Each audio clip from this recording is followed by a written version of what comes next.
Hi everyone, welcome to O.D.Plays. Today we're going to play a Game of Thrones, the board game. And I already have the board set up here.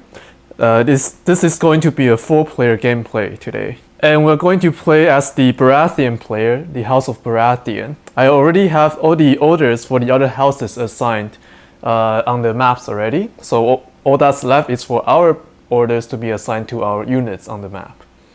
So as you can see, in a 4-player setup, the south is completely, well, not completely, but the south is full of neutral forces that are resistant to our influences on the land of Westeros. So in order to conquer them, we need to use our military to fight our way down south. Also, another thing to notice is the units are laying flat on the board like so, like what they are doing right now. In a typical game, they are usually standing up upright on the board like this. But if I'm shooting a video like this, it's really hard for you to tell what kind of unit that is. So for the purpose of the video, they'll be laying flat on the board, and this does not mean that they are routed as a result of losing a combat.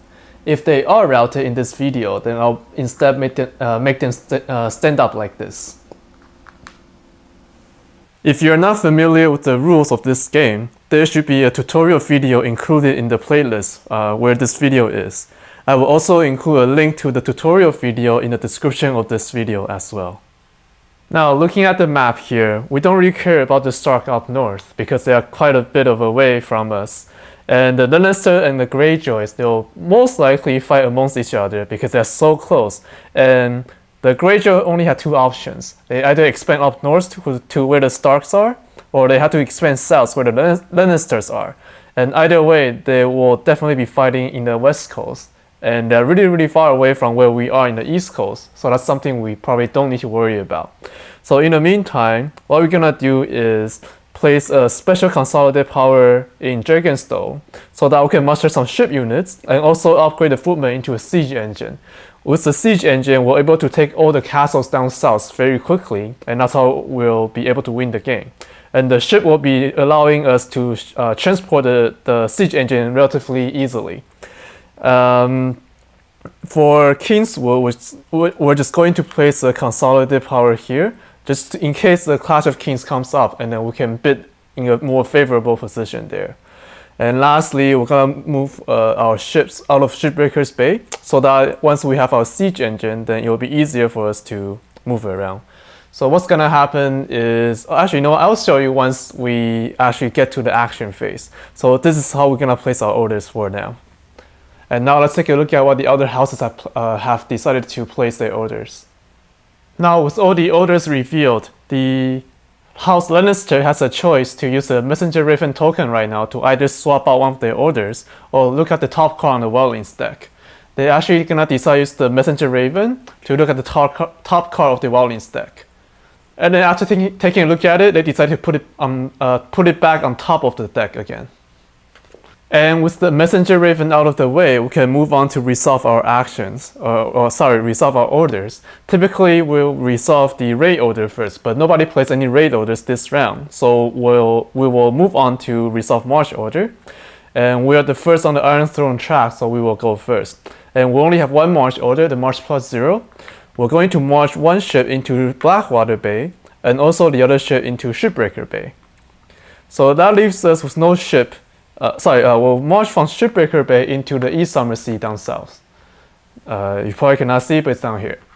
So that leaves us with no ship in Shipbreaker Bay, but with the consolidated power here, we can actually muster a new ship this round and upgrade the footman into siege engine. And that's what we're gonna do later when we resolve the consolidated power order.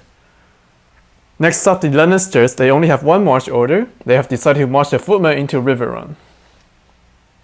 And that gets them a second stronghold. And now it's the Starks' turn to move. They are going to move the ship from Shivering Sea into the Narrow Sea first. And last but not least, the Greyjoys' turn to move. They will move the Knight unit into Seaguard through the ship transport and the footman into Flint's Finger.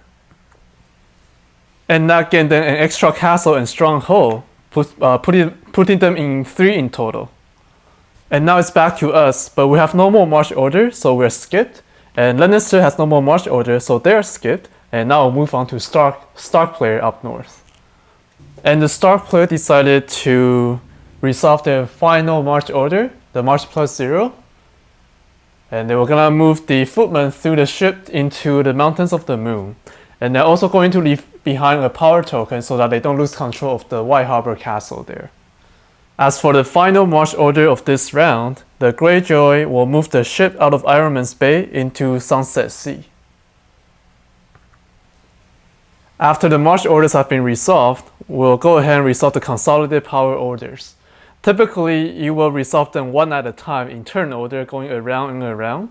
But for this video, I'm gonna just resolve each house's all of the consolidated power from each house all together simultaneously.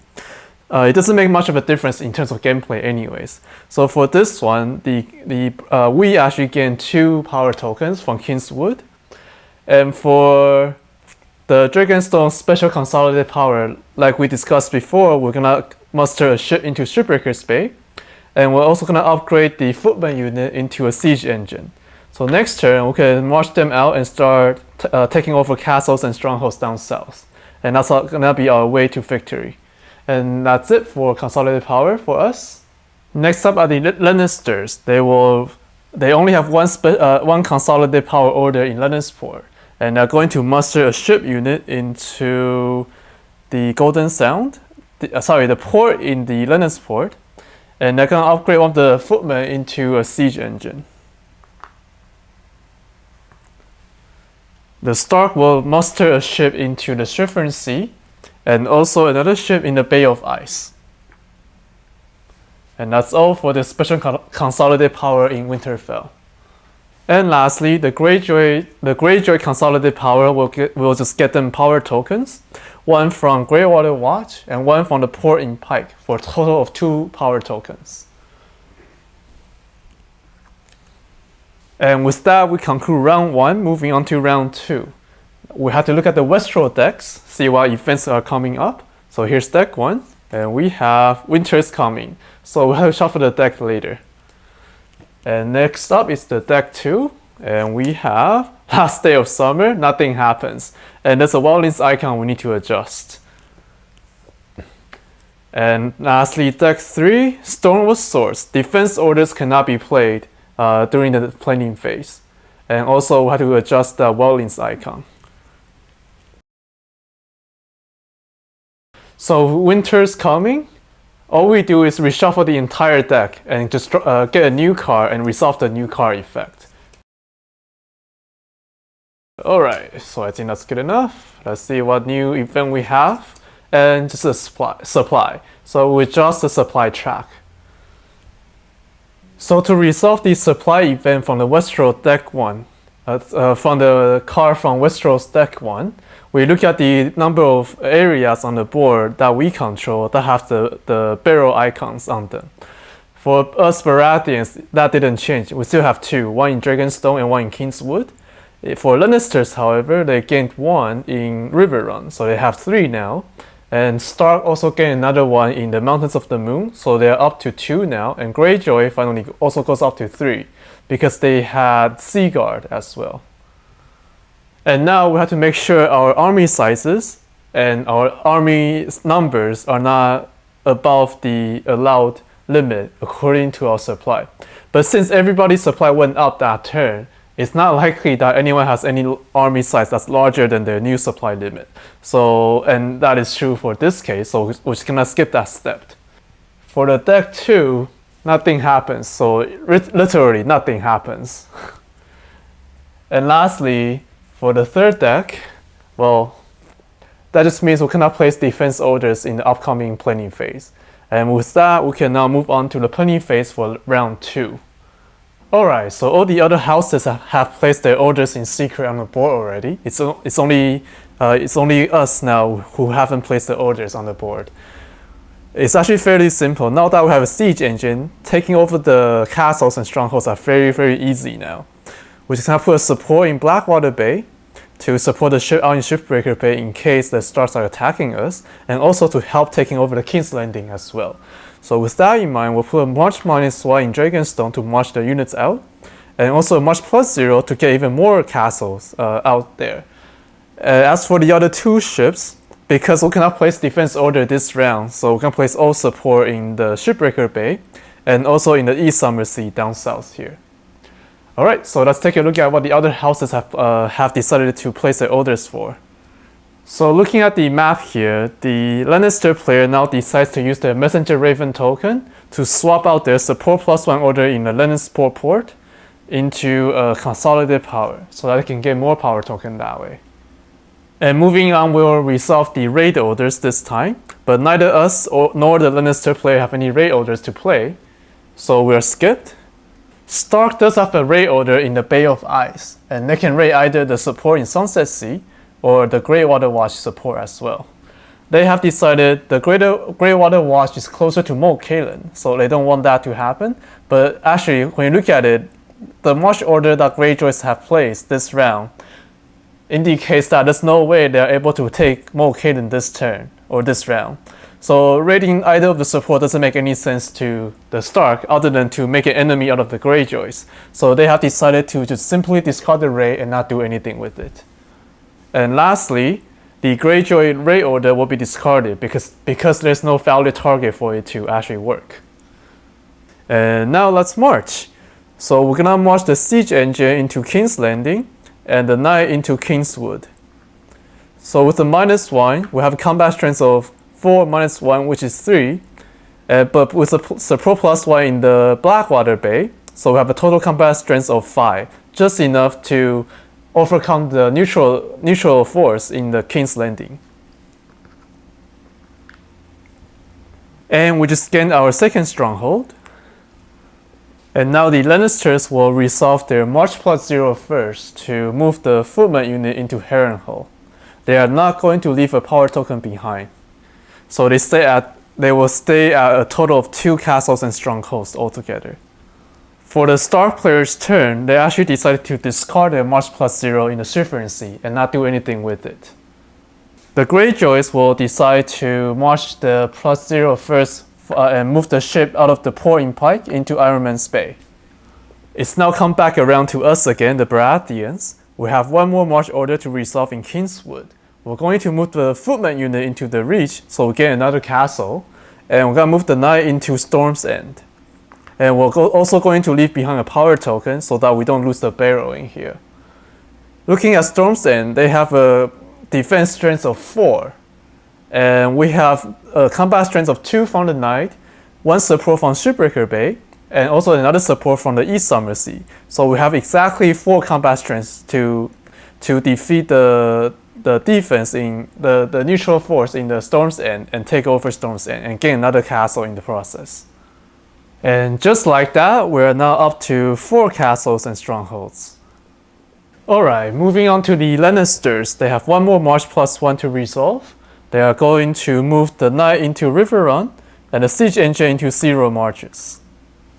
So now they are back up to 3 castles and strongholds. The Stark will now resolve the march +1 order in Winterfell. They're going to move their knight unit through the ship transport into the Eyrie. So with the combat strength of 2 from the knight, 1 from the march +1, 3 and 4 and 5. 1, 2, 3, 4, 5, 6, sorry. So 6 combat strengths in total from the support in the Narrow Sea and the support from the footmen in the Mountains of the Moon. They have just enough combat strength to defeat the neutral force in the Eyrie and take over the castle there. So now Stark has a total of 3 castles and strongholds. Greyjoy now has the final march order of this round. They are going to move the footmen back into Pike and leaving behind a power token in Flint's Finger so that they don't lose control there. Now that all the march orders have been resolved, we're going to resolve Consolidated Power Order, which there's only 1 in this round from the Lannister. They're going to gain 1 power token from the port, and that's about it. Time for round 3, Westeros phase. Last time we had the supply card. So this time we're going to flip a new card. And we have mustering. So we're going to get some more new units this time. And for the deck 2, nothing happened last time. And this time, let's see, we have Game of Thrones. So we gain power tokens later. And finally, deck 3, we are going to have Put to the Sword. And so whoever has a Valerian Steel Blade, which is the Greyjoys right now, they have a decision to make later as well. Let's look at the Welling card from deck 1. So basically, for each area we control with a stronghold or castle, we muster new units. And that's really good for us because we can use more units to help us conquer more castles and strongholds down south. For the Dragonstone Stronghold, we're going to muster a siege engine. For the King's Landing Stronghold, we're actually going to muster 2 ships in Blackwater Bay.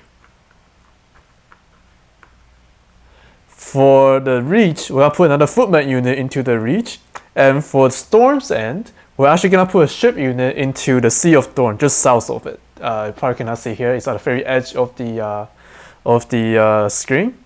And when you muster, you have to really make sure that you're not exceeding the supply limit. And we're doing fine so far. We only have 2 armies of size 3 and 2, which is within the limit that we're allowed to, given our supply limit.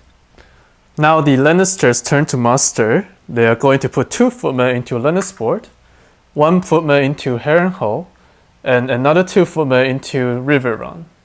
Lots and lots of footmen for the Lannisters. They're still within the supply limit, so they're okay. Stark has decided to muster a footman into the Eyrie, another footman into White Harbor, and for the Winterfell mustering, they're going to muster 2 ships into the Shivering Sea. Last but not least, the Greyjoys turn to muster. For Flint's Finger, they're actually going to muster a ship in Sunset Sea. And also for Pike, they'll put a ship into the port, and another ship into the Ironman's Bay. And for Seaguard, they're gonna muster 2 footman units. So they have 3, 2, 2. They're still within the supply limit, so they're fine. Now let's resolve the second card from deck 2, Game of Thrones. So each player collects 1 power token for each power icon printed on the areas he controls. We have 1 in Dragonstone, 2 from King's Landing, and 1 in Kingswood. So for a total of 4 power tokens that we can collect. Lannisters have 1 in Harrenhal, 1 in Riverrun, and 1 for the port, for the ship in the port. So that's a total of 3 power tokens. Stark only have 1 in the Eyrie and 1 in Winterfell. So that's only a total of 2 power tokens. The Greyjoys are a little bit better. Similarly to the Lannister, they have 1 in Seaguard, 1 in Pike, and also a ship in the port in Pike for a total of 3 power tokens. And finally, for the third Westeros event, Put to the Sword. The holder of the Valerian Steel Blade chooses one of the following. Defense orders cannot be played, March +1 order cannot be played, or no restrictions. So the Valerian Steel Blade holder is actually the Greyjoys right now. And since they cannot play any star orders, they naturally cannot place any March +1 orders to begin with. So choosing option B will not affect them in any way, but it will affect all the other players because they can choose March +1 orders. And I think that's what they're gonna do. So they're gonna do B, March +1 orders cannot be played this turn. And with that in mind, we now move on to the planning phase for round 3. Now, all the other houses have planned their orders already, then we have to decide what we're gonna do for our troops.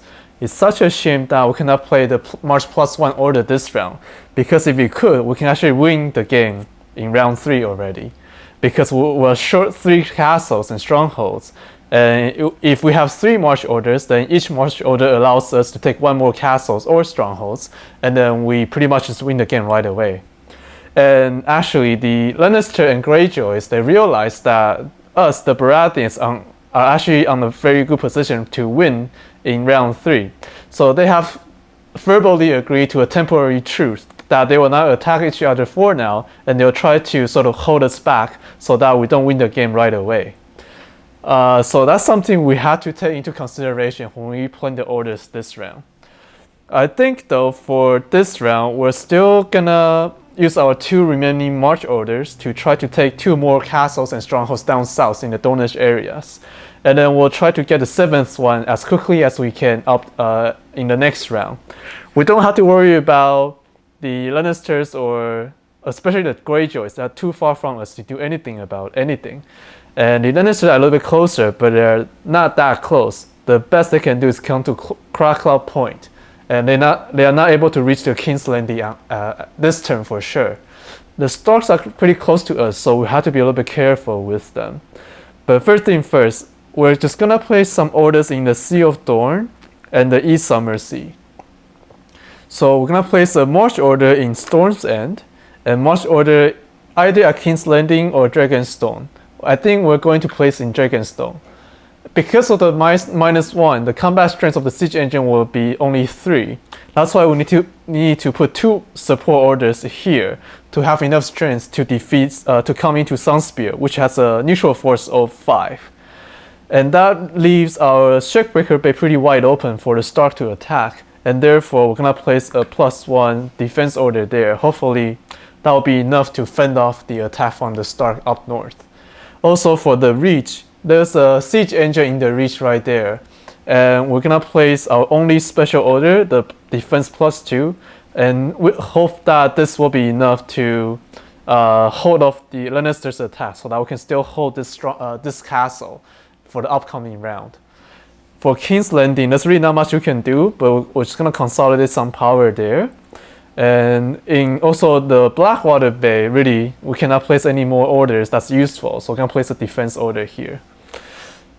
So this round, we're gonna use the siege engine and the knight to conquer 1 more stronghold and 1 more castle down south, and that will put us up to 6 castles and strongholds. And hopefully, in round 4, we'll be able to take 1 more quickly and win the game right away. So it seems like the Lannister has no intention of attacking us this round, so that's a good news for us. So, and the Lannister player can choose to use the Messenger Raven token, but they're not gonna use the token for this round. They already know the top card in the Wildlings deck, and they don't want to swap out any orders, so they're not gonna use the Raven this round. And actually, this is the only raid order this round that was placed, so they are just gonna discard it because there's no valid targets for the raid order to be effective. Now we will go on and resolve the march order, starting with us, and we have the march +0 and the march -1. I think we're going to use the -1 first. We're going to move the siege engine from Dragonstone through our ship into Sunspear down south. Because there's a stronghold in Sunspear, our siege engine has a combat value of 4, -1, which is 3, but there's 2 support from Sea of Thorn and also the East Summer Sea. So that gives a total of 1, 2, 3, 4, 5, 6, -1, so 5. Just enough to defeat the neutral force of 5 in Sunspear. And while we're here, we'll also gain a stronghold as a result. The Lannisters will now resolve their march -1, moving the knight into Stony Sept and the footman into Harrenhal. Stark will resolve the march +0 first, moving both knight and footman into Moat Cailin, and they will also leave behind a power token.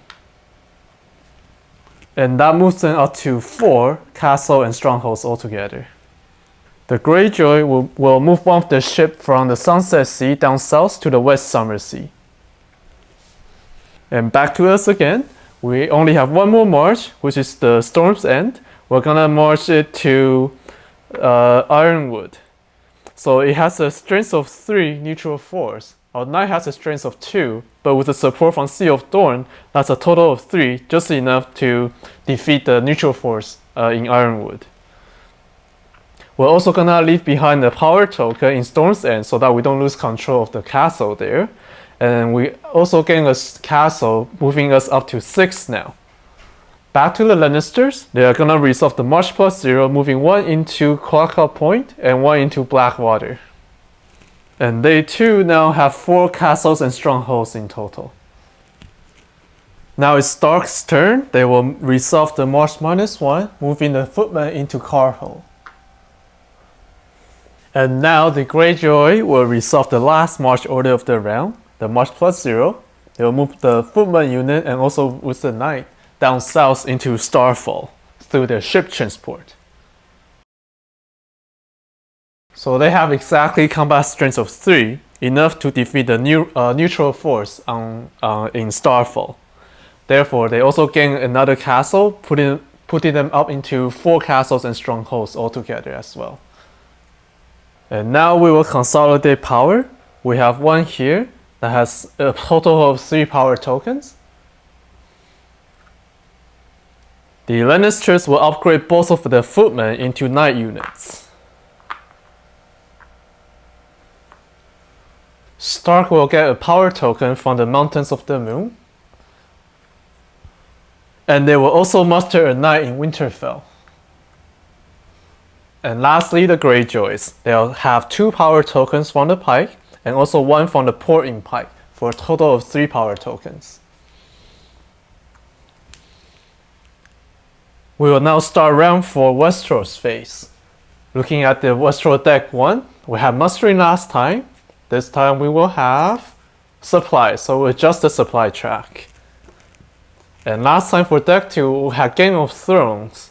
And this time we will have Clash of Kings. This will be a little bit interesting. And lastly, in deck 3, last time we had Put to the Sword, where the Greyjoy decided to have no March +1 order. And this time we will have another Put to the Sword. So let's adjust the supply track according to the number of areas we control that have the barrels printed on the board. Starting with us, we are actually not any better than before. We have 1 more barrel because we got Sunspear, and that's about it. The Lannisters are the biggest gain in this event. They actually go up to 6 now. They have Blackwater, 0 marches, which gives them an extra 3 barrels in total. Stark also have just 1 extra barrel from the Eyrie, and Greyjoy have 1 extra barrel from Starfall. We will now resolve the second card, the Clash of Kings, where we have to bid our power tokens to get a better position on the influence tracks. We will start with the influence track, the Ironstone track, followed by the 5th den, and then lastly the Kingscourt track. Now looking at the situation here, we're 1 castle away from winning. So we definitely want to be the first one to march in the next round. So we probably have to bid all 12 of our power tokens, because as soon as we bid all 12, nobody else have enough power tokens to beat us. The Greyjoys also have 12, and if they bid all of it, we'll be tied. But right now, the Baratheons, which is us, are the ones who holds the Iron Throne token. So if we are tied with the Greyjoy, then we can break the tie in our favor and we still retain the Iron Throne token, also the first position on the Iron Throne track. And next round we'll march first, and we'll take just 1 more castle and then we'll win right away, immediately.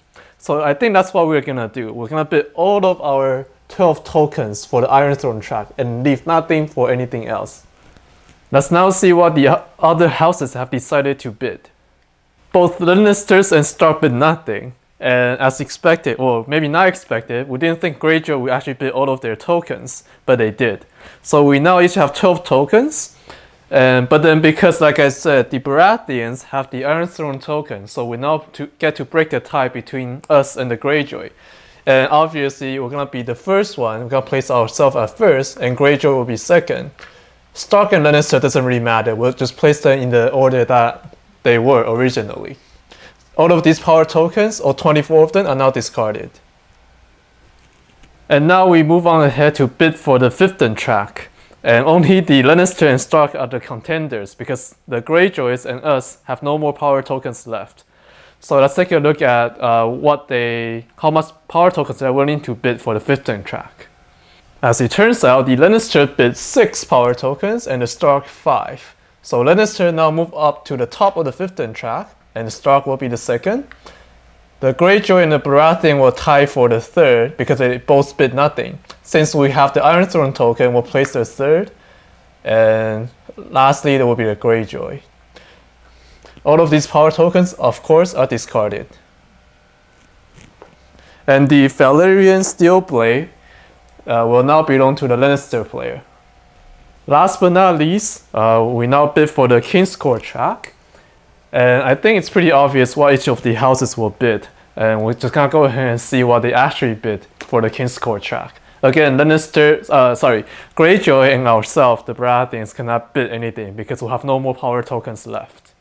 So unsurprisingly, the Lannister bid 2 and the Stark bid the last remaining power token that they had. So that gives the Lannister still the top spot, and they still get to keep the Messenger Raven token. The Stark will become the second, and we are tied with Greyjoy for 0 power token.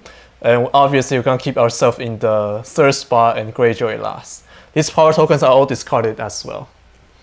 Now, for the third Westeros event, Put to the Sword. This time though, the Lannister player is the one who holds the Valyrian Steel Blade. So they get to decide either no March +1 will be played, or no defense order will be played, or no restrictions. And they have decided to do A this time. Defense orders cannot be played this planning phase. So with that in mind, we now assign orders to our ground troops in secret and move on to the planning phase for round 4. Alright, so here's our situation. Every other player realized that if they don't do something about me, the Baratheons, we are going to win this round. So they have all ceased to attack each other. They have formed like a big alliance up north. The Stark will try to pressure me up from the narrow sea, try to attack us from the north, and the Lannister will try to take over King's Landing, and the Greyjoy will try to take over the Dornish area down in the south. So they're all trying to attack the Baratheons, but I think it's a little bit too late because, like I said, we're the first to move because we're the first on the Iron Throne track. As soon as we take one more castle, we will win for sure. So let's just assign the order so that we have a few options as to which castles we can take. Obviously, we're going to, let's see here. Our best bet is probably just march from the Reach into Highgarden, and now without even getting involved into any combat, we'll take another stronghold right away, and that will be our 7th castle and stronghold. If that fails, we'll always have a backup plan. We can always put we can try to take the Starfall from the Greyjoys down south. So we'll put support in Ironwood, and we'll put a March +1 in Sunspear. So that way we can use the ship transport to go to Starfall down south. You cannot see, but in a moment you will see that. So there's a Starfall down here where the Greyjoy troops are.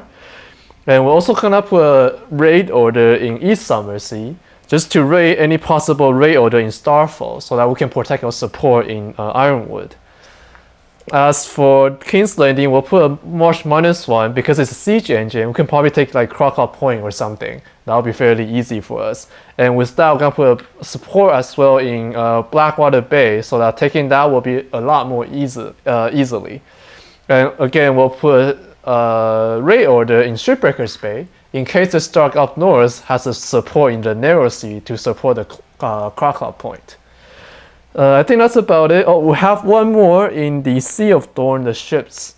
I don't think I have any more valid orders that I can play because I cannot place any of the defense order right now, and all I have left is Consolidated Power. But Consolidated Power order in sea areas are basically useless. They don't do anything. But anyways, I think that's it, and we're gonna see what the other what orders the other houses have assigned to their troops. And you can see that the Lannisters are definitely trying to take King's Landing because I have like a support here and a march order here. But that's a little bit too late anyways.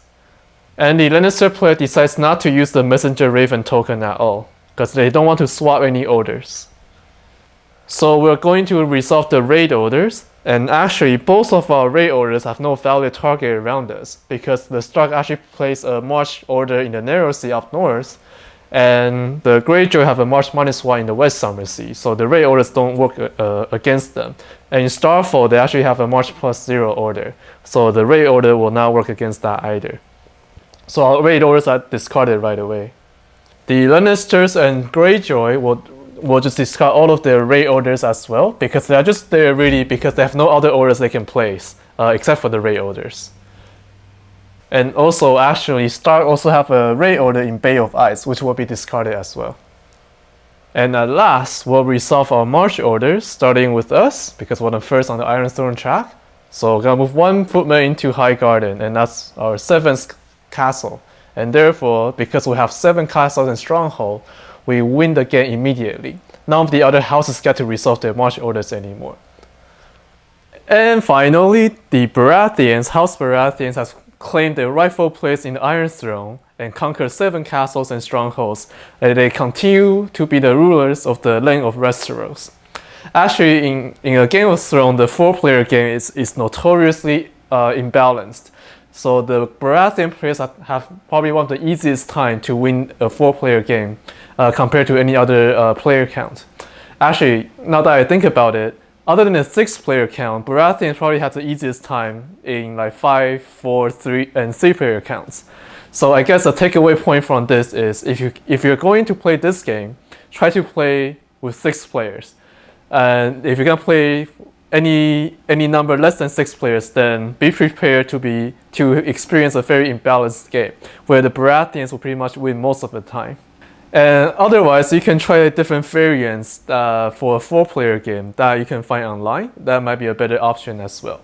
But anyways, thank you for watching this gameplay. Hopefully you somewhat enjoyed it and have a better idea whether or not this game is right for you and your gaming group.